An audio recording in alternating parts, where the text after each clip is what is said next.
बिस्मिल्लाहिर्रहमानिर्रहीम। अस्सलाम वालेकुम नाज़रीन, आप देख रहे हैं मेरा YouTube channel astrologer Mauzam Khan और मैं हूं मौज़म ख़ान। आज हम अनंत अंबानी, जिनकी अभी रिसेंटली शादी हुई, जो मुकेश अंबानी के बेटे हैं, उनका चार्ट पढ़ेंगे कि ऐसी क्या बातें हैं उनमें ख़ास जो एक आम आदमी में नहीं होती और इनकी मैरिज का रिज़ल्ट कैसा रहेगा, ये मैरिज कैसी रहेगी। अगर आप अब उनका ये चार्ट देख रहे हैं, उनकी डेट ऑफ बर्थ है 10 अप्रैल 1995, मुंबई महाराष्ट्र इंडिया में वो पैदा हुए हैं, अनंत अंबानी।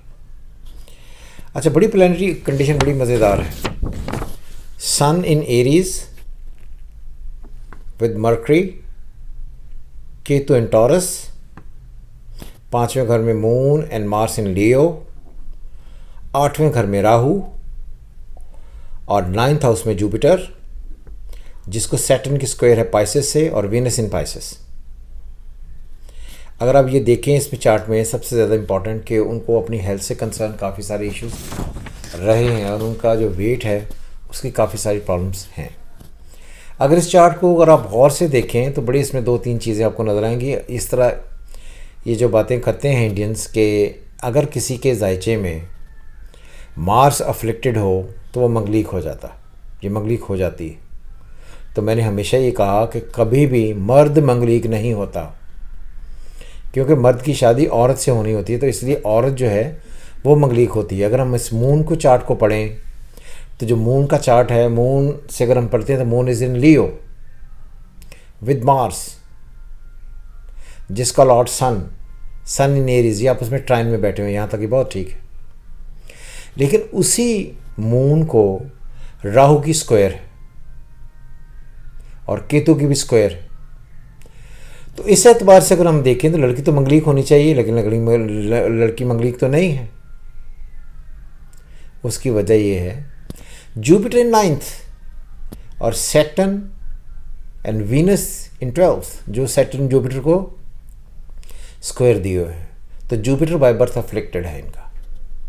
और ये बात याद रहे कि बहुत बड़ा असूल है कि अगर ज़िंदगी में आपके चार्ट में कहीं भी जुपिटर किसी भी एतबार से अगर थोड़ा सा भी नेगेटिव है तो आपको सेहत से रिलेटेड प्रॉब्लम्स आएंगी और रिश्तों को लेकर प्रॉब्लम्स रहेंगी।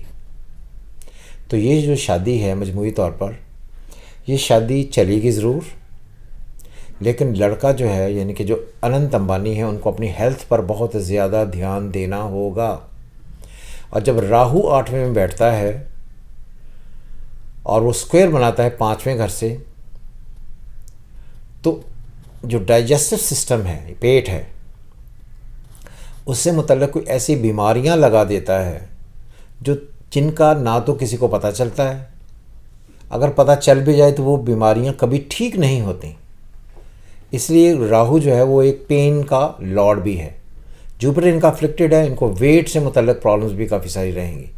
तो विद द पैसिव टाइम इनका वेट और बढ़ता जाएगा और इनकी ज़िंदगी को 50 to 53 ये जो ख़ास ईयर्स होंगे इनमें बहुत शदीद ख़तरा होगा। तो ये अगर बहुत जीते हैं, जिसके अल्लाह करे कि सारे लोग जिएँ अपनी ज़िंदगी, लेकिन चार्ट जो कहता है 50 to 53 के बाद इनकी हेल्थ डिक्लाइन बहुत सीवियर होना शुरू हो जाएगी, क्योंकि राहु जो है वो अपना काम दिखाएगा और Saturn with Pisces in Saturn with Venus in Pisces square कर रहा है जुपिटर इन 9th को। तो इनको 9th जो है वेट से मुतल्लिक़ प्रॉब्लम्स काफ़ी सारी बढ़ेंगी, हड्डियों के जोड़ तंग करना शुरू करेंगे और इनकी हेल्थ का काफ़ी सारी डिक्लाइन हो जाएगी। तो ये शादी मजमूई तौर पर आप कह सकते हैं कि ठीक चार्ट है, शादी के मामलों को लेकर इतना नहीं है। लेकिन ये जो लड़की का चार्ट है, अगर आप इंडियन एतबार से पढ़ें तो ये मंगलीक बनती है। हालांकि ऐसा एस्ट्रोलॉजी में कोई कॉन्सेप्ट नहीं होता, कोई मंगलीक नहीं होती जब तक कि मार्स 7वें घर का लॉर्ड ना बने और उसकी ज़िंदगी में प्रॉब्लम्स आए।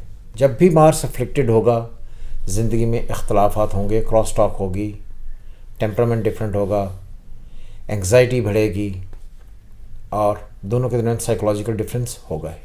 सो ये कुंडली इस तरह की है जो मैंने आपसे चाह कर डिस्कस कर ली। कुछ लोग ये सुनना चाहते हैं कि जी ये किस तरह के ये लोग हैं और कैसी इनकी पर्सनैलिटी होती है, कैसी इनकी लाइफ होती है।